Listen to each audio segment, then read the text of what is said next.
images dans le sud-ouest, des milliers de foyers privés de courant, des dizaines de personnes évacuées, un enfant de 3 ans blessé après qu'un sapin centenaire est tombé sur la voiture de sa famille. Il se trouvait dans le Tarn. Des orages se sont donc abattus dans toute cette région du sud-ouest, notamment dans la commune de Limoux. Dans l'Aude, vous voyez ces images terribles. Un torrent d'eau a également dévalé les rues du centre-ville. Jusqu'à 37 000 foyers privés d'électricité en Occitanie. Principalement, c'est la Haute-Garonne, dans le Tarn et en Ariège. Ce sont les propos d'Enedis. Après 3 semaines d'une campagne électorale terne, sur fond de ras-le-bol général à cause de la grave crise économique en Iran, les autorités ont décidé d'allonger la période d'ouverture des bureaux de vote. En effet, il y a une campagne en Iran. L'abstention pourrait dépasser le record de 57% enregistré aux législatives de 2020.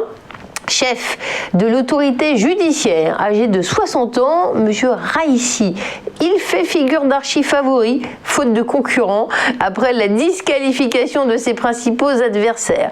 Pour rappel, en 2017, face à M. Rouhani, il avait obtenu 38% des voix.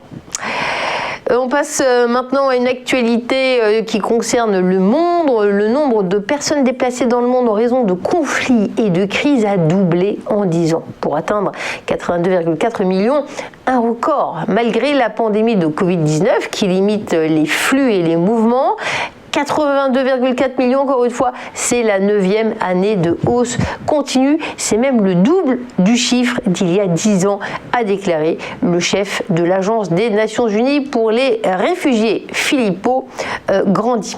Eh bien, on tourne une page de publicité et on fera le point. On va revenir sur la Bourse de Paris et sur cette séquence du ChronoCAC.